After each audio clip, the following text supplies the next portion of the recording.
je suis Didier Logon, président de la Fédération des associations professionnelles des systèmes financiers décentralisés de l'UEMOA. D'accord. Ce matin, vous avez eu une assemblée générale. C'est pour nous circonscrire un peu le cadre de cette assemblée générale. Oui, effectivement, nous sommes à Abidjan pour l'assemblée générale qui porte sur l'exercice 2021 des associations professionnelles des CFD de l'UEMOA. C'est-à-dire nous rassemblons toutes les associations professionnelles des 8 pays de l'UEMOA qui opèrent dans le secteur de la microfinance.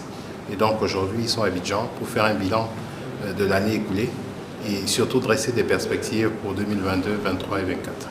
De quoi sera meublée cette assemblée concrètement? Concrètement, on a deux journées de travaux.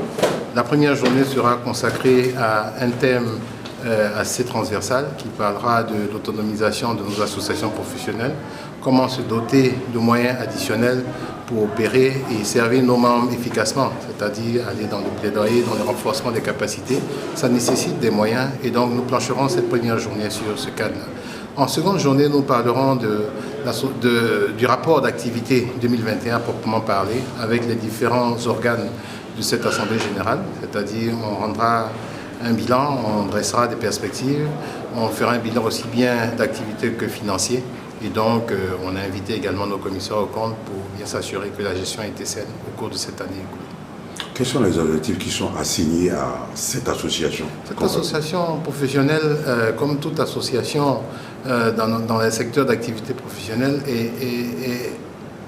existe pour assurer la promotion du secteur de la microfinance dans l'espace UEMOA dans un premier temps, mais également amener les membres à se professionnaliser davantage, amener les membres à passer d'un niveau, on va dire, embryonnaire de la microfinance. Le thème de notre atelier de partage d'expérience, c'est bien le financement et viabilité des APCFD du l'UEMOA. Je pense que on fera peut-être un tour de table déjà pour bien fixer un nom sur chaque visage. Merci beaucoup, Président. Mon nom est Akemakou Kotioni. Je suis toujours votre humble serviteur. Merci. Très honnêtement, je suis un peu ému parce que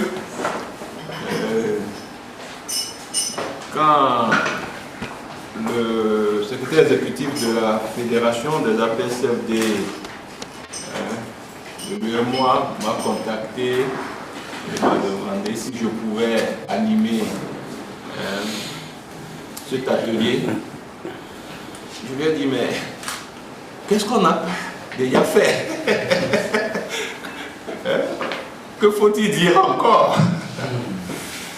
Mais j'avoue que je vais, bon, c'est déjà une marque de confiance qui est toujours renouvelée et ça me touche au plus haut point. Et je tiens à remercier tout le conseil fédéral de la fédération et vous tous, mes frères. Je sais qu'avec certains, on a fait un long chemin. J'ai découvert d'autres au cours du parcours. Je découvre de nouveaux visages maintenant. Mais ça fait plaisir. Et c'est une immense joie d'être avec vous pour réfléchir encore. Pour réfléchir. Parce que ce que je vois en vous, je retrouve des gens, sincèrement, je le dis du fond de mon cœur, des gens que je trouve qui sont des battants, qui ont commencé ce travail-là avec peu de moyens, à leur corps défendant, et qui progressivement ont pu, avec leur mauvaise contribution, contribuer à asseoir les institutions que nous voyons aujourd'hui. J'avais vu des gens qui avaient commencé eux-mêmes avec juste, des fois, mais pas d'assistants. Après, il y a eu des assistants. Et aujourd'hui, je vois dans cette structure, c'est toute une équipe qui fonctionne bien. Et ça fait plaisir. Et je vois que nos APCFD commencent par sortir des sentiers battus. Et mon cœur tressaille de joie par rapport à ça. Et je reste, très honnêtement, très admiratif. Parce que vous avez pu faire preuve d'imagination et de créativité pour faire fonctionner vos organisations. Ce n'est pas évident. Si, dans une autre vie, si je me retrouvais, pour ceux qui étaient là, je crois autour des années 2006 ou 2007, je ne me trompe, nous avions organisé dans le cadre du projet FR 017 d'abord une étude, puis la restitution sur la pérennisation des associations professionnelles. Et cette question, ce sujet a été abordé. Après, chacun dans son pays a pu aussi mener la réflexion. Et aujourd'hui, nous nous retrouvons encore ensemble. Je crois que le sujet que nous allons aborder n'est pas nouveau, n'est pas étranger à nous tous. On l'a déjà abordé en d'autres circonstances et de belle manière. Mais alors, pourquoi l'aborder encore? Je pense que la réponse est bien simple. Parce que ce sujet est encore d'actualité. D'ailleurs, n'est-il pas dit que la pédagogie, j'estime, les pédagogues que nous sommes tous ici autour, est là de répéter. Et je me dis que je vais juste faire une petite présentation pour camper le décor. Et nous allons essayer ensuite de réfléchir ensemble. Là, on va être concret. Chacun a son expérience. On va les mettre ensemble parce qu'on peut retenir pour vraiment trouver les moyens, des stratégies idoines pour donner les moyens justement à nos associations professionnelles pour qu'elles puissent fonctionner durablement au service de leurs membres. Donc c'est cet exercice, j'avoue, qui n'est pas facile, que nous allons essayer de faire. Et ensuite, je le vois malheureusement dans d'autres organisations, on est euphorique, on met en place les organisations, mais on ne les soutient pas. On ne leur donne pas les moyens pour arriver à remplir leur mission. Et l'autre chose que je voudrais qu'on puisse faire, bon, je ne conclue pas encore, mais j'anticipe. Vous avez vu tout à l'heure, le représentant du directeur national l'a dit. Il compte sur la fédération. Par exemple, le poids ou bien l'intérêt qu'ils ont eu pour pouvoir inclure la reconnaissance des APSFD dans la loi. Maintenant, une chose, cette reconnaissance, elle, a été faite. Est-ce qu'on a accompagné les institutions, nos APSFD, pour qu'elles aient des moyens financiers pour remplir leur mission? Réfléchissons ensemble et allons faire le plaidoyer.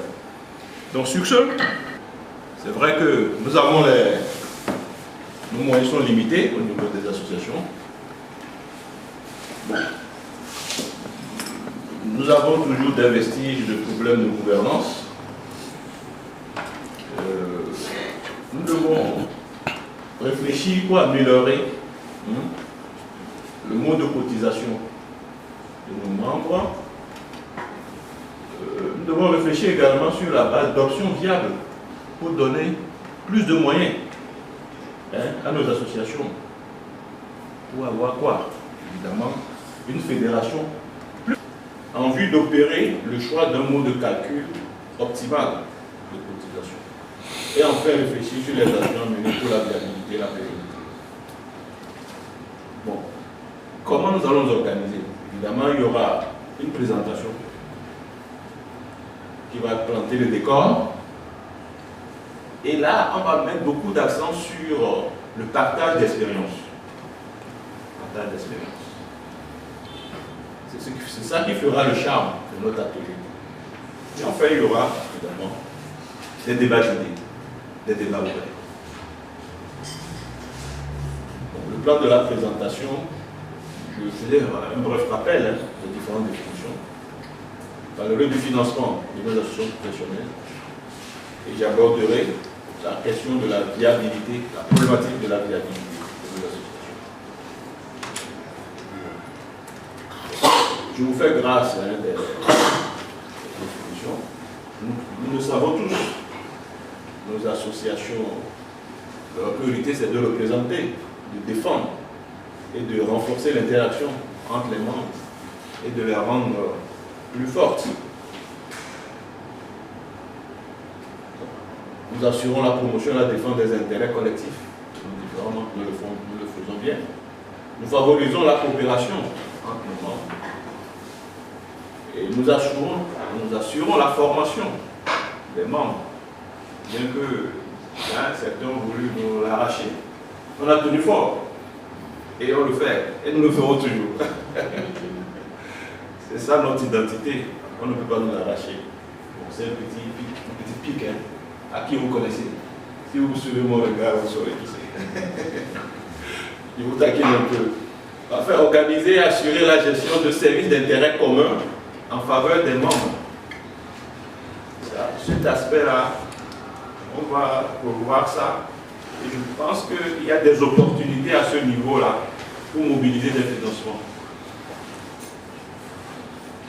Maintenant, évidemment, informer le public sur ces activités ou les initiatives prises ou entreprises dans le cadre des missions respectives. Donc, pour assurer efficacement leur mission, les APSED ont besoin de ressources. C'est Makalissa de le dire, d'où l'importance des financements.